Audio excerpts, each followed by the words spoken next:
네, 세계에서 제일 높은 산이 8,848m의 에베레스트 산입니다. 한국에 있는 산악인으로서는 처음으로, 두 번째로 허용호 씨라는 사람이 등반하였는데요. 1987년경에 12월 달에 에베레스트 등정에 성공했습니다. 쭉 올라가다가 해발 8,700m 지점, 조금 전 제가 그 에베레스트 산 정상이 몇 미터라고 그랬죠? 8,848m. 근데 지금 8,700m. 몇 미터 차이가 있을까요? 148m. 어우, 대단하시네요. 암산 속도가 대단하십니다. 이 140m, 148m 그 구간이 남아 있는데 이 구간이 거의 마의 구간이에요. 그래서 이제 이후부터는 깎아지는 얼음 절벽이 있고 실비에 있고 또 시시각각 그 환경이 변하기 때문에 날씨가 변하기 때문에 여기서 많은 사람들이 목숨을 잃었습니다. 그래서 이들 인도하는 세르파라는 이 사람들 역시 주저한다는 것이죠. 그래서 이 8,700m 지점에 있었을 때 이 지형이 또 돌출된 지형이라서 쉬기가 참 좋은 지형이에요. 그래서 여기서 많은 사람들이 갈등을 한다는 겁니다. 더 나갈까? 그만할까? 그런데 옆에 인도하던 세르파가 얘기했습니다. 이 사람 이름이 앙리타라는 사람이었어요. 앙리타. 세르파는 그 안내자라고 알려져 있긴 하지만은 이 세르파의 본래 그 의미가 티베트족 계열의 고산 지대에 사는 고산족의 이름입니다. 그래서 세르파인 앙리타가 얘기하기를 더 이상 가지 맙시다 그랬어요. 괜히 공연히 목숨을 걸고 정상까지 가지 말고 여기서 찍으면 그럴싸하게 나온다는 거예요. 내가 하늘을 향해 사진을 딱 들고 당신이 팔을 벌려서 정상인 것처럼 포즈만 취하면 바로 정상인 사진이 나온다는 것입니다. 그러면서 하는 말이 뭐냐면 그동안 자기가 안내해줬던 사람들 대부분이 그렇게 찍었다는 거예요. 그러면 이 앙리타라는 사람이 굉장히 유명한 게 뭐냐면 네팔 사람인데 무산소로 에베레스트 정상을 10번이나 오른 사람입니다. 그래서 유명한 사람이거든요. 그럼 그가 그동안 찍었던 거라든지 데려왔던 사람이 10번을 정상을 다 올라가지 못했다는 얘기가 되겠죠. 그때 허용화 씨가 이 앙리타의 제안을 받아들였다고 생각해 봅시다. 받아들여서 태극기 꽂고 뒤에서 양팔 든 채 기념 촬영을 했어요. 그럴싸하겠죠. 그래서 모든 사람을 속일 수 있었습니다. 그런데 허용화 씨는 이 세르파의 이야기를 이런 자에 거절해 버렸어요. 내가 생각하는 정상은 8,848m 그곳이라는 거죠. 대부분 사람들이 8,700m에서 그럴싸한 사진 찍고서 마치는데 이 이용호 씨 같은 경우는 8,848m의 정상에 가야지만이 진정 이 모든 것을 이룬다라는 확고한 신념이 있었기 때문에 이 세르파의 유혹에 넘어가지 않고 이 날씨와 환경과 너무나 좋은 이 환경을 뛰쳐나가서 끝까지 진행했다는 것이죠.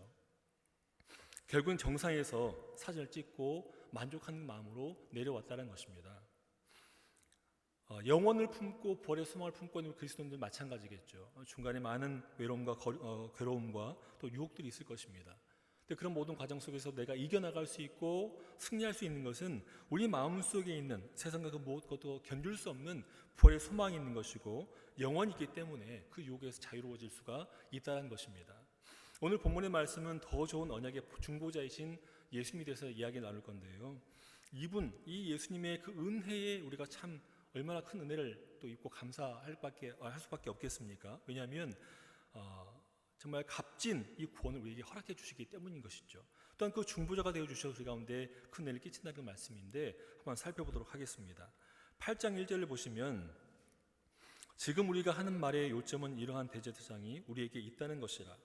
그는 하늘에서 지극히 크신 이 보좌 우편에 앉으셨으니라고 되어 있습니다. 우린 지금까지 멜기세덱의 반차를 따라서 그보다 훨씬 우월하신 그리스도에 대해서 우리가 면밀히 살펴보았습니다. 그래서 지금 1절에서 요점을 말하고 있는데 이것은 뭐냐면 우월하신 그리스도께서 우리와 함께 계신다라는 거죠. 뿐만 아니라 우리 함께 계시는 이 예수님은 정말 우월하신 또 위대한 그리스도시다라고 선언하고 있습니다.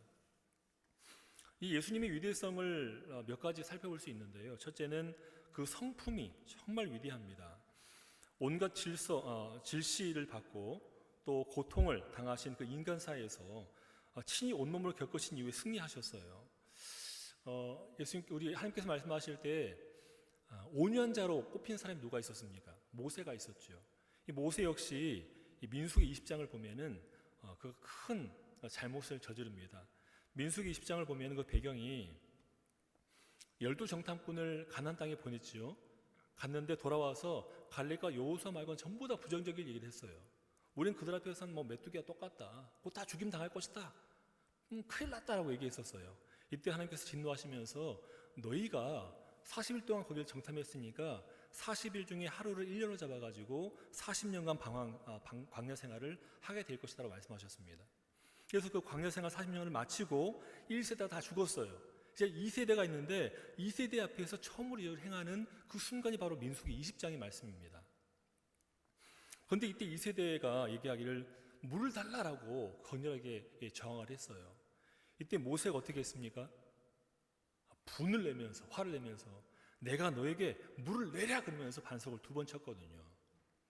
이때 하나님께서 말씀하실 때 네가 나의 거룩함을 드러내지 못했다 꾸짖으면서 뭐라 말씀하셨냐면 그토록 바라던 가나안 땅에 너는 인도하겠지만 들어가지 못할 거라는 말씀을 하게 되죠. 그 5년 모세 역시 200만 대군인 이스라엘 백성을 끌고 갈 때 이 유혹에 빠져서 분노함으로 이를 치르지 못했어요. 거룩함을 드러내지 못했던 겁니다. 하지만 예수님은 온 인류의 죄를 짊어지시고 온 인류의 구원을 위하여서 경주하시는데 그 상황 속에서 끝까지 참으심으로 인내하심으로 그 모든 걸 이루셨다는 것입니다. 우리 예수님은 모든 시험을 당하셨습니다. 또 고통을 겪으셨고 또 극한의 유혹을 참아내셨어요. 우리의 질고를 지시고 우리의 모든 슬픔을 당하셨음에도 불구하고 세상에 굴복하지 않냐고 승리하셨습니다. 도리어 우리 예수님은 고통을 인내하시고 참으시면서 진정한 용기를 얻으셨고 또 영원히 온전케 되심으로 우리가 참 소망이 되었다는 것입니다. 역사상 그 누구보다도 또 비교할 수 없는 그런 신실한 분이셨고 오늘 성경 말씀에 보면은 거룩하고 악이 없고 더러움이 없고 또 죄에서 떠나 계시고 하늘 위에 높이 계신 분이라고 칭송하고 있습니다. 그렇기 때문에 그 성품이 아주 위대하다라고 얘기할 수 있는 거죠. 두 번째는 이제 제사장적 소명 때문에 예수님께서는 위대하십니다. 아이러니하게도 이 제사장은 레위족 속 그 레위 지파의 사람들이잖아요. 그러다 보면 우리 예수님은 제사장 자격의 미달이죠. 그 지파가 아니기 때문에 우리 예수님 유다의 지파에서 나오셨잖아요. 사실 율법적으로 본다면 예수님은 자격 미달이고 자격이 없는 제사장입니다. 하지만 오늘 히브리서의 말씀을 보면은 이 제사장의 자격이 율법에 의해서 혈연적인 것에 의해서 나타나는 것이 아니라 하나님의 뜻에 의해서 지목되어지고 결정된다는 것입니다. 좀 더 나아가서 우리가 7장에서 배웠던 것처럼 맹세의 말씀을 통해서 하나님께서 예수님을 제사장직에 확정하셨다라고 말씀하고 있습니다. 하나님이 하셨기 때문에 이 예수님이 제사장직은 특별하고 소명이 아주 위대하다는 것이죠. 세 번째는 예수님이 계신 곳이 위대합니다. 그 계신 곳 때문에 보통의 제사장들은 5절 말씀을 보면 하늘에 있는 모형과 그림자인 성소에서 일을 합니다. 전체적으로 봤을 때 모세는 시내산에서 지상에서의 성소에 대한 청사진을 받았지요. 또 그것은 하늘에 있는 어떤 성막의 모형에 불과한 것인데 예수님은 그 모든 것을 다 포함하신 참 성소에서 일을 하시고 또 거룩한 것들을 행하신다는 것입니다. 네 번째는 예수님의 위대성에 대해서 얘기할 때 대제사장으로서의 취하는 제물에 대해서 이야기하고 있습니다. 모든 제사장들은 하나님의 제단에 나갈 때에 그냥 나가지 않습니다. 제물을 가지고 나가거든요. 과거 제사장들은 양을 가지고 간다든지 소라든지 혹은 가루, 기름을 가지고 와서 제단으로 향했습니다. 하지만 예수님은 온전하신 자기 자신을 가지고서 나가는 것입니다. 다시 말해서 예수님은 자신의 순종을 통해서 온전해진 인간의 모든 상황을 가지고서 하나님께 제물로 드린 것이라고 이야기할 수 있는 것입니다. 특히 이사야 53장 10절을 보면 예수님의 영혼을 하나님께 속건 제물로 드린다라고 되어 있어요.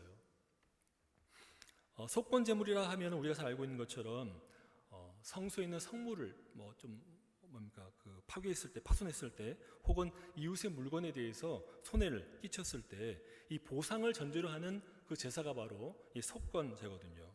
그런데 왜 하나님께 드릴 때 예수님이 속건 제물로 드리셨을까 생각하게 됩니다. 그것은 바로 인간의 타락으로 인해서 하나님의 공의에 금이 갔기 때문에 이것에 대한 보상, 또 무효화시킬 수 있는 것이 없기 때문에 예수님의 순간 희생과 그 피값으로 인해서 대신하여서 이 모든 것을 허락하셨다는 것입니다.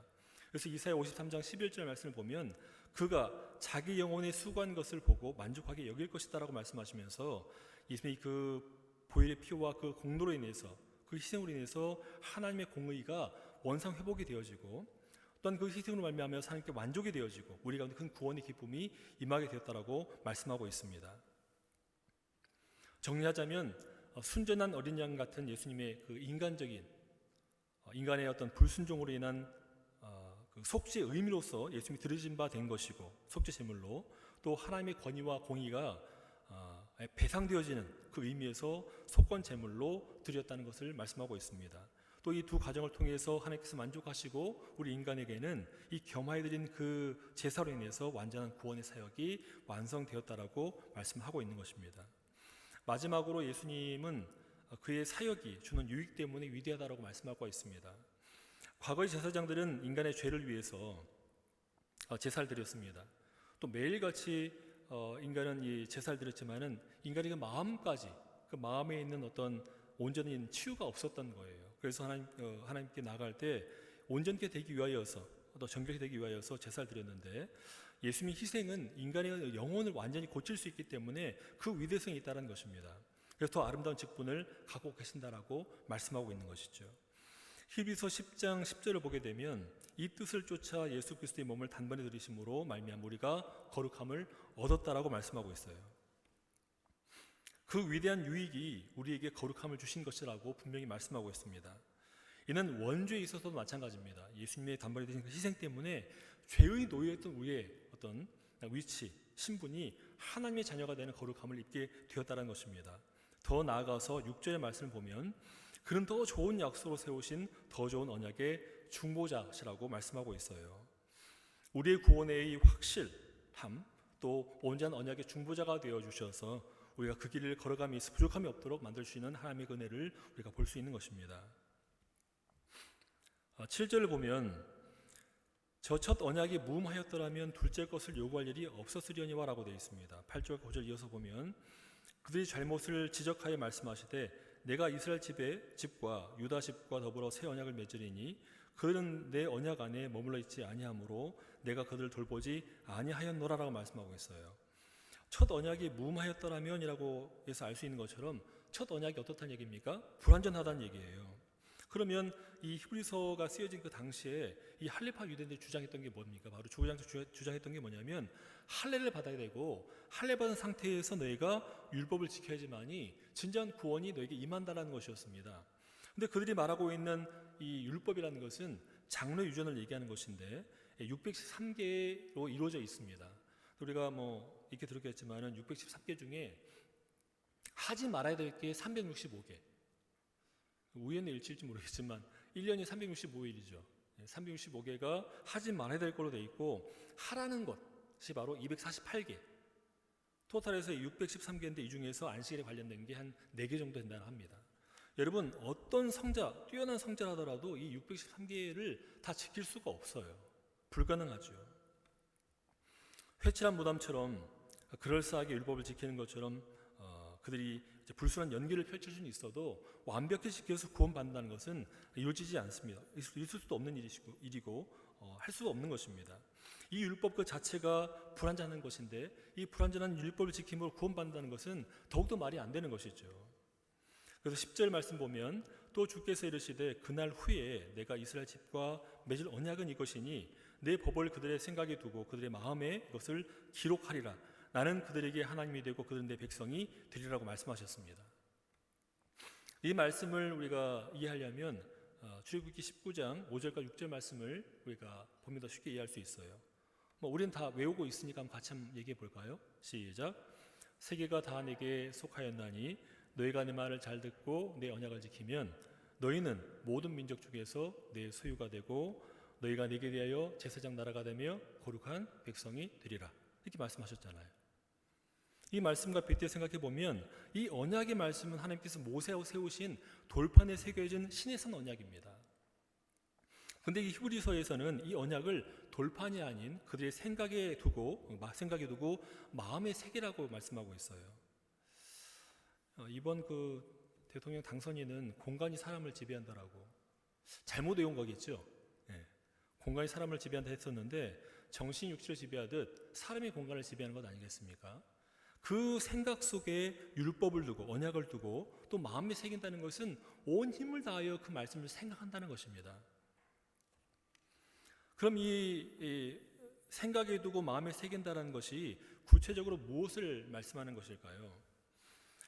확실한 언약의 보증이신 그리스도의 희생적 사랑을 힘입어서 이 돌판에 새겨진 수동적인 어떤 사랑 언약이 아니라 능동적으로 마음에 언약을 새게 된다라고 말씀하는 겁니다. 보다 진일보한 상태의 요구를 말씀하시는 것인데 이 마음의 언약을 새기기 위해서는 먼저 그 언약의 말씀을 생각에 둬야 된다라고 문맥상 이야기하고 있습니다. 이는 언약을 지킴에 있어서 생각과 마음을 같이 유기적으로 사용하여서 지게 된다는 얘기죠. 즉 이성과 또 지적 영역과 정서와 의지를 사용하여서 진심으로 하나님의 언약을 대하고 또 삶 속에서 지켜나가야 된다는 그런 말씀입니다. 아무쪼록 우리 귀한 샤론교회 성도님들은 진정 하나님의 언약을 생각에 두고 또 마음에 새겨서 이성과 지적 영역과 정서와 의지를 통해 진정 하나님의 언약을 대하여서 또 삶 속에 지켜나가는 여러분 되시기를 부탁을 드립니다. 12절 말씀 보면 내가 그들의 불의를 긍휼히 여기고 그들의 죄를 다시 기억하지 아니하리라고 말씀하셨어요. 예수님께서 그들의 불의를 긍휼히 여기신다고 말씀하셨을 때 이 긍휼은 헬라 단어로 살라흐라고 합니다. 살라흐. 이럴 때 쉽겠죠. 죄를 종이에 적어서 불에 살라라. 살라흐. 그래가지고 살라흐라 할 수 있습니다. 용서받았다라는 뜻입니다.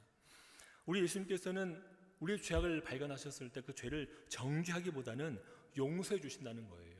용서함으로 나올 수 있도록. 이 상태 우리는 1장에서 배웠지만 호몰로기아라는 고백을 통해 완전함을 얻을 수 있게 되는 것입니다. 요한일서 1장에 또 이 말씀이 나와 있죠. 좀 그런 얘기지만 한없이 자비로우시고 은혜를 베푸시는 우리 예수님의 그 희생, 또 우리 예수님을 볼모로 잡아가지고 앞으로 마음껏 죄를 지어도 된다라는 그런 이론을 펼친다면 그건 잘못된 것이겠죠. 이미 죄상을 받았으니까 어떤 죄를 지어도 괜찮다. 이거 누가 주장하고 있는 겁니까? 기쁜 소식 선교회라는 그 이단이 있어요. 거기 박옥수 목사라는 분이 그런 논리를 펼치고 있습니다. 또 얼마 전에 제가 우연히 유튜브를 보다 보니까 가수 박진영 씨 있죠. 그분의 장모님인지 장인인지 모르겠지만 이단에 있는 분이에요. 근데 이 박진영 씨가 그 교리를 가지고서 성경 공부를 시킨다는 거예요. 성경 공부하는 건 나쁜 게 아니죠. 근데 잘못된 교리를 가지고 가르치기가 잘못된 겁니다. 주장을 뭐라 얘기하냐면 자기는 이미 구원받았기 때문에 어떤 죄를 지어도 지옥에 안 간다는 거예요. 그럼 이건 나는 지옥 가기가 제일 힘들다는 겁니다. 제가 얘기한 게 박진영이 그렇게 얘기했다는 거예요. 여러분 지옥 가기가 어렵습니까? 죄 지으면 지옥 가잖아요. 정말 긴장하고 열심을 다해서 주의 말씀을 지키고 동행하는 삶을 살아가야 구원받는 것인데 자기는 지옥 가기가 제일 어렵다는 겁니다. 이미 구원받았으니까. 이런 논리라는 겁니다. 마냥 꽃길을 걷는다는 식으로. 너무나 자기 중심이에요. 모든 걸 자기 중심으로 생각하고 해석하다 보니까 진짜 죄를 짓는 겁니다. 우리 성도들은 그렇지 않습니다. 우리 중심엔 하나님이 계시고 하나님 중심으로 삶을 살아간다는 것을 우리가 고백하였습니다. 물론 우리에게 구원을 주셨고 큰 은혜를 주셨지만 그 구원을 기점으로 해서 감사드리면서 이 모든 걸 베푸는 것이죠. 그 은혜에 대해서 우리가 갚는 것이죠. 또 은혜를 받았으니까, 구원 받았으니까 기뻐함으로 전도하는 것이고 삶을 나누는 것이고 이웃을 사랑하는 것도 아니겠습니까? 성도는 죄를 미워하는 거룩하신 하나님과 관계를 계속 유지해야 됩니다. 또 그분 안에서 기뻐하고 즐거워해야 될 사명이 있는 그런 사명자들입니다. 사도 바울이 말했던 것처럼 죄는 그 모양이라도 버려야 된다는 그 말씀을 가슴에 두고 적극적으로 죄에 대해서 우리가 멀리해야 된다는 것입니다. 죄에 대해서 온전할 수 없는 우리 인간이 예수님의 보혈의 공로를 통해서 온전케 되었습니다. 그리함으로 우리 하나님께 앞에서 그 영광을 바라볼 수 있는 큰 특권을 누리게 되었습니다. 그렇기 때문에 우리가 죄에 대해서 연약하지만 의도적으로 죄를 짓거나 악한 것에 대해서 관대해서는 절대 안 된다는 것입니다. 더 나아가서 성도는 하나님을 사랑하고 또 그리스도께 온전히 자신을 굴복시키기로 맹세한 자들 아니겠습니까?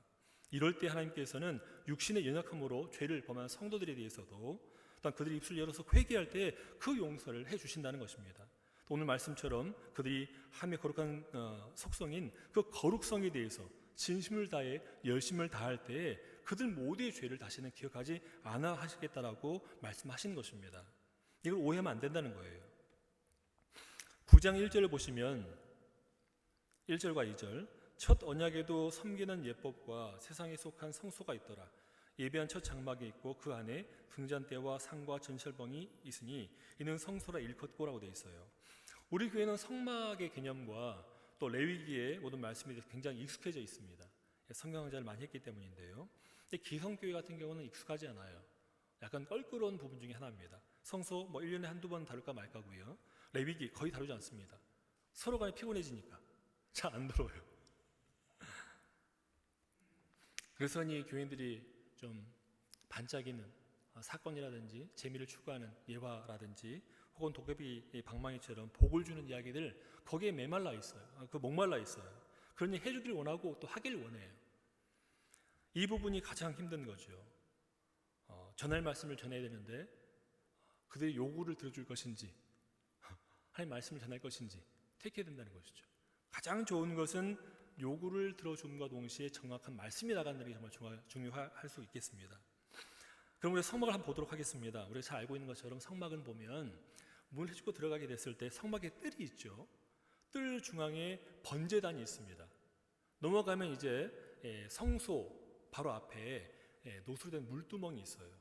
이 물두멍에서 손발을 씻고 정결하게 돼서 이제 성막 안에 들어갑니다. 성소 안에 들어갑니다. 성소 안에 들어가게 되면 오른쪽에 진설병상이 있죠. 또 왼쪽에 등잔대가 있습니다. 그렇죠? 그리고 좀 더 앞에 나가면 지성소와 성소를 구분하는 휘장이 있습니다. 휘장 바로 앞에 분향단이 있어요. 그리고 휘장 다음 지성소에는 하나님의 거룩하신 언약궤가 안치되어 있습니다.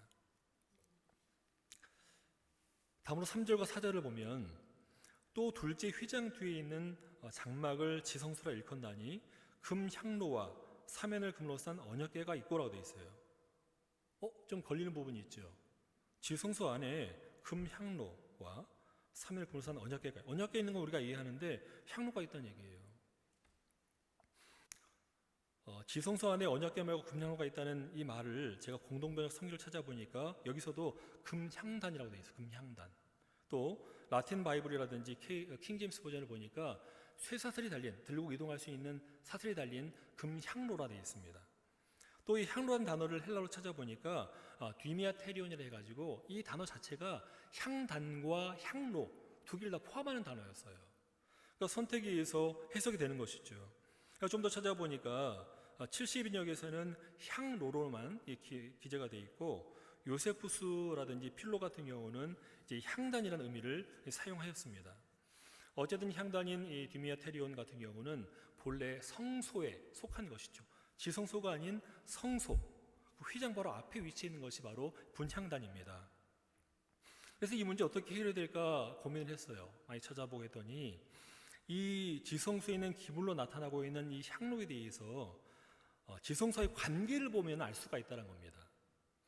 여러분, 대제사장은 아침 저녁으로 조석으로 이 금향단에 향을 피워야 될 의무가 있었습니다. 그렇죠? 그리고 1년에 한 번 이 지성소에 대제사장이 들어갈 수 있는 기회가 있습니다. 7월 10일 날 대속죄일에 모든 이스라엘 백성들의 죄를 가지고 들어가서 하나님께 이 속죄 어떤 예배를 드리지 않습니까? 이때 들어갈 때 이 향로를 가지고 들어갔어요. 향로를 가지고. 본문 9장 7절을 보면 오직 둘째 장막은 대제사장이 홀로 1년에 한 번 들어가되를 보면 잘 알 수 있습니다. 대제사장은 속죄제를 드리기 전에 하나님 앞에 분향한 그 연기를 통해서 속죄소를 가리게 되어 있습니다. 그러니까 이 향로를 가지고 들어가서 향을 많이 피우는 거예요. 연기. 향연을 피워가지고 연기가 속죄소를 가리게 만든다는 겁니다. 왜 그랬을까요? 레위기 16장 12절 이하를 보게 되면 향로를 가져다가 여호와 제단 위에서 피운 불을 그것에 채우고 또 곱게 간 향기로운 향을 두 손에 채워가지고 휘장 안에 들어가서 여호와 앞에서 분향하여 향연으로 증거계 위 속죄소를 가리게 할지니 그리하면 그가 죽지 아니하리라 말씀하셨어요. 이게 뭐냐면 너무나 거룩하신 하나님을 대하는 인간이 그래도 목숨을 유지할 수 있도록 하신 게 뭐냐면 이 향로를 가져가서 연기를 가득히 채우면 속죄소가 가려지기 때문에 그로 인하여서 대제사장이 죽임을 당하지 않는 은혜를 입는다는 것입니다. 이 향의 연기는 하나님의 임재를 상징하는 것입니다.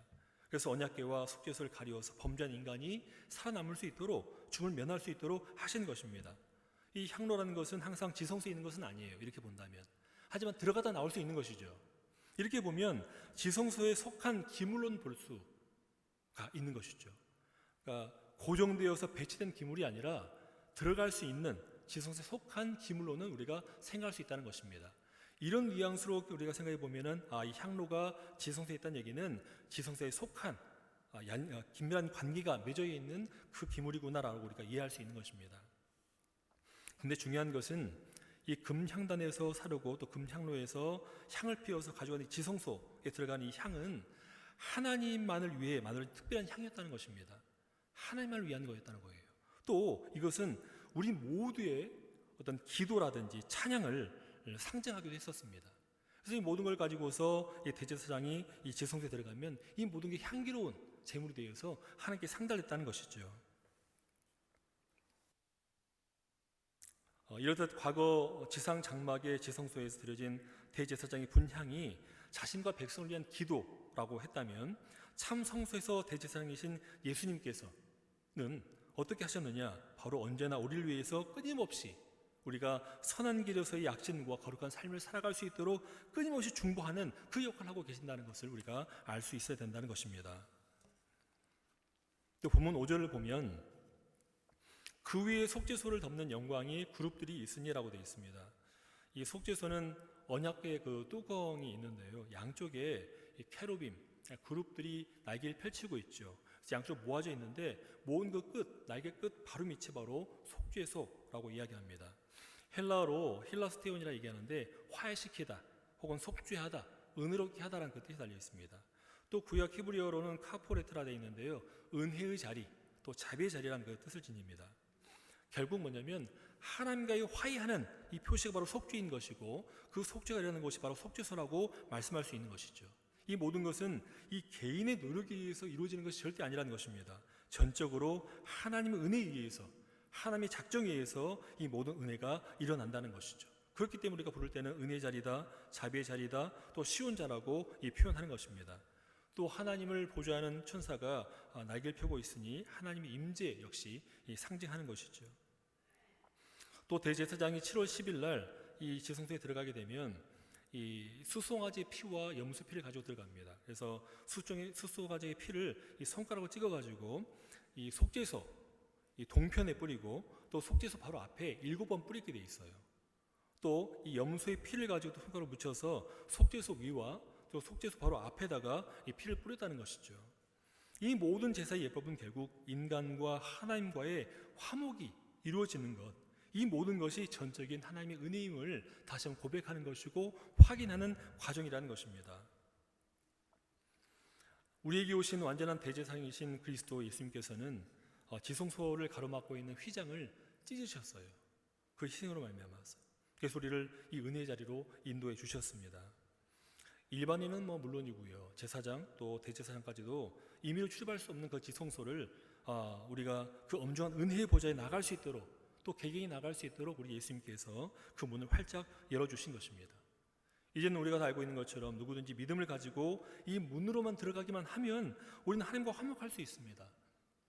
또 그분께서 주시는 그 은혜로 말미암아 영원한 삶을 누릴 수 있는 것이죠. 또 약속도 받게 되는 것이고 은혜의 복을 누릴 수 있는 것입니다. 이는 곧 누구도 그리스도의 은혜를 말미암지 않고는 구원을 받을 수 없음을 이야기하는 것이고 또 속죄소의 실제신 예수 그리스도께서 친히 그 거룩한 피를 흘리심으로 죄인인 우리가 완전히 속죄되어지고 또 그 은혜로 말미암아 하나님께 나갈 수 있는 거룩한 은혜를 주셨다는 것을 이야기하는 것입니다. 9절을 보시면 이 장막은 현재까지 비우니 이에 따라 드리는 예물과 제사는 섬기는 자를 그 양심상 온전케 할 수 없나니라고 되어 있어요. 실제신 그리스도께서 세상에 오심과 더불어 이 장막과 그 제도는 그림자로서 이제 폐기되었습니다. 특히 예물과 제사는 그리스도께서 하신 일을 대신할 수 있는 게 아니죠. 그분으로 말미암아 계시된 그 새 언약에 대해서 비추는 기능을 했을 뿐입니다.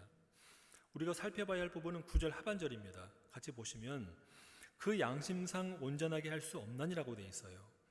이 장막과 옛 제사는 10절에 그 개혁의 때가 오면 다르고 대체된다고 말씀하고 있습니다. 그런데 왜 개혁이 필요했을까? 첫 언약의 제사 규정이 가진 약점 때문입니다. 그 약점이 무엇입니까? 바로 이 언약이 개혁되지 아니하면 그 자체의 어떤 제사라든지 이 모든 예물, 이 모든 것이 자신의 양심마저 온전케 할 수가 없다는 것을 이야기하는 것입니다. 인간의 죄에 대한 근본적인 원인은 양심의 문제인 것이죠. 그래서 이 땅에 성막으로 드려진 제사는 그 문제를 해결할 수 없기 때문에 기껏해야 육체의 어떤 관련된 정결적인 정결법에 대한 그 정도에 그치기 때문에 결단 그 마음의 양심 문제를 해결할 수 없는 것입니다. 그런데 우리는 창조의 목적에 맞게 우리가 하나님께 나가야 돼요. 필연적으로 나가야 됩니다. 그런데 우리는 하나님께 가까이 나갈 수 없는 죄인이라는 그 현실이 참 안타깝죠. 그래서 죄인인 우리는 하나님께 나아갈 때 죄를 정결케 씻어야 했고 또 잠깐이긴 하지만 짐승에게 나의 모든 죄를 전가시켜서 그 짐승을 죽임으로 제사를 드렸던 것입니다. 그렇지만 짐승을 잡는 행위 그 자체보다 더 중요한 것은 뭐냐면 제사를 드리는 그 사람의 마음인 것이죠. 심령인 것입니다. 그래서 그 양심을 온전하게 할 수 없는 옛 제사의 한계성을 이렇게 드러내는 것입니다. 희생제물을 아무리 많이 바치더라도 양심의 완전한 해방이 일어나지 않기 때문에 이게 여전히 문제가 된다는 것입니다. 그래서 12절과 같이 말씀해요. 12절 보시면 염소와 송아지의 피로 하지 아니하고 오직 자기의 피로 영원한 속죄를 이루사 단번에 성소에 들어가셨느니라. 14절 하물며 영원하신 성령으로 말미암아 흠없는 자기를 하나님께 드린 그리스도의 피가 어찌 너희 양심을 죽은 행실에서 깨끗하게 하고 살아계신 하나님을 섬기지 못하게 하겠느냐라고 말씀하고 있어요. 단번에 들여서 영속적으로 죄를 해결할 수 있는 것이 그런 속죄 제물이 이 세상엔 없었습니다. 그래서 삼위일체이신 하나님, 이 말씀이신 하나님께서 이 땅에 오신 것, 이 성육신 사건을 통해서 이 모든 것을 이루고자 하셨던 것이죠. 앞에서 다뤘던 것처럼 이사야 53장을 보면 이 두 가지 제물이 나오잖아요. 속죄 제물과 속건 제물 두 가지가 나옵니다. 이 두 가지를 통해서 온전한 구원 사역을 이루셨던 것입니다. 이렇듯 성령으로 말미암아서 흠없는 그리스도의 단번에 희생으로 말미암아서 우리는 성소에 들어갈 수 있게 되었고 흘리신 그 피로 말미암아서 우리가 양심이 죽은 행실을 떠나 깨끗해지고 온전해져서 살아계신 하나님을 만날 수 있다는 것입니다. 그리하여서 이제 15절 말씀 보면 이로 말미암아 그는 새 언약의 중보자이시니 이는 첫 언약 때에 범한 죄에서 속량하시려고 주구사 부르심을 입은 자로 하여금 영원한 기업의 약속을 얻게 하려 하심이라고 말씀하고 있습니다. 이 새 언약의 중보자이신 예수님은 그 예수님의 공로로 인해서 우리가 영원한 기업을 얻게 됐다라고 말씀하고 있어요. 그럼 이 영원한 기업을 얻게 된 우리로서, 약속 얻게 된 우리로서는 세상에 대해서 겸손함과 더불어서 때로는 당당함으로 빛과 소금의 역할을 잘 감당해야 됩니다. 이 교회라는 공동체의 순기능이 무엇이라고 생각하십니까? 다른 것이 아니라 함께 하기 때문에 끝까지 경주할 수 있고 믿음을 지킬 수 있는 것이죠. 구원을 받는 길, 끝까지 경주하는 길은 쉽지가 않습니다. 참 어렵습니다. 저는 개인적으로 달리기를 좋아하지 않습니다. 달리기를. 우리 엄목사님, 우리 최 목사님 참 잘 달리시죠. 최 목사님 달리는 거 깜짝 놀랐어요. 모터를 날아가지고 팍 달려가시는데 대단하시더라고요. 우리 목사님은 운동 참 잘하시잖아요. 운동을. 팔이 실 잡아도 테니스 하는 것 같잖아요. 저는 테니스채를 잡아도 팔이 잡는 것 같지 않습니까? 너무 차이가 나는데요. 전 달리기를 별로 좋아하지 않습니다. 근데 구보를 할 때 있잖아요. 저희 철칙이 있어요. 완주를 위한 철칙. 한 가운데 선다라는 거예요. 절대 제일 마지막이나 양 가로는 안 서요. 왜? 낙오할 수 있으니까. 제가 가운데 쓰면 제가 힘들어요. 뒤에서 밀어줍니다. 옆으로 세력은 옆에서 잡아줘요. 앞뒤 좌우에서 잡아주니까 안 뛸 수가 없는 거죠. 뛰다 보면 결국에는 정상까지 올라갈 수 있는 것입니다. 교회도 마찬가지예요. 공동체도 마찬가지입니다. 혼자는 어려울 수 있고 부족할 수 있지만 공동체가 함께 힘을 모아 가기 때문에 마지막 구원의 길까지 같이 갈 수 있다는 것입니다. 그래서 교회가 참 중요한 거예요. 또 교회의 자리를 잡고 털을 잡고 신앙을 키워가면서 결실 맺는 것도 정말 중요하다고 말씀하는 이유가 바로 이런 이유인 것입니다. 우리가 다소 손해를 보더라도 미덕의 웃음으로 베풀고 또 헐벗은 이웃의 고통을 통감하면서 돕는 자세가 정말 필요합니다. 여러분과 저의 삶 속에서 정말 귀한 행실이 하나님을 기쁘시게 하고 또 영광을 돌리기에 충분하도록 노력해야 될 줄로 믿습니다. 18절과 22절의 말씀 보면 언약도 피로서 세워졌다고 말씀하고 있고 이 피 흘림이 없이는 죄 사함도 정결케 됨도 있을 수 없다라고 말씀하고 있습니다. 이 정결 예식에 없어서는 안 되는 아주 중요한 식물이 있어요. 19절에 나오는데 바로 우슬초입니다. 우슬초. 우리 한국에도 우슬초가 있더라고요. 소무릎 약초라 얘기하던데. 근데 모양이 좀 달라요. 이 우슬초의 특징이 뭐냐면 옮겨 심는 그 지역 특성대로 자란다는 거예요. 한국 땅은 수분이라든지 양분이 충분하지 않습니까? 그렇죠? 그러니까는 모양에 따라 변한다는 거예요. 근데 광야에 가서 진짜 오리지널 그 우슬초를 보게 되면 우슬초는 한국의 것처럼 생기지 않았다는 겁니다. 이 우슬초 역시 수분을 빨아들여야 되는데 대책이 세겠죠. 선인장 같은 경우는 줄긴 몸통이 뚱뚱하잖아요. 그렇죠? 거기에 이제 수분을 흠뻑 빨아들이기 때문입니다. 또 수분이 빠져나갈 수 있는 넓은 잎이 없어요. 그래서 잎이 가시처럼 돋아졌지 않습니까? 그렇게 약물을 빨아들이고 수분을 갖고 있는 거예요. 근데 이 우슬초 같은 경우는 이 양분이라든지 물을 빨을 수가 없기 때문에 새벽 이슬이 내렸을 때 그 이슬을 흠뻑 빨아들일 수 있는 잔털이 엄청나게 많다는 거예요. 부드럽고 많은 잔털이 빽빽히 그 몸에 둘러싸여져 있기 때문에 그 잔털을 통해서 수분을 빨아들이고 유지한다는 것입니다. 그런데 왜 이 우슬초를 가지고서 하나님께서 정결케 하는 모든 제사 가운데 쓰게 하셨을까? 바로 이유입니다. 잘 발라지고 잘 묻기 때문인 것이죠. 다른 식물은 하기가 힘들어요.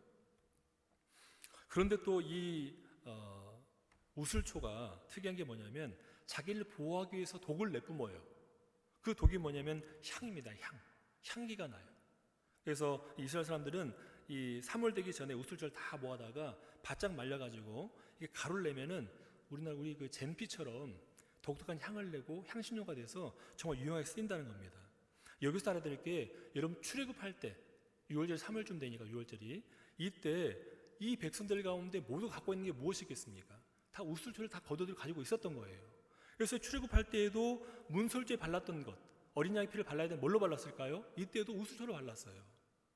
모두가 가지고 있고 구하기 쉬운 우슬초를 가지고서 바르게 했던 겁니다.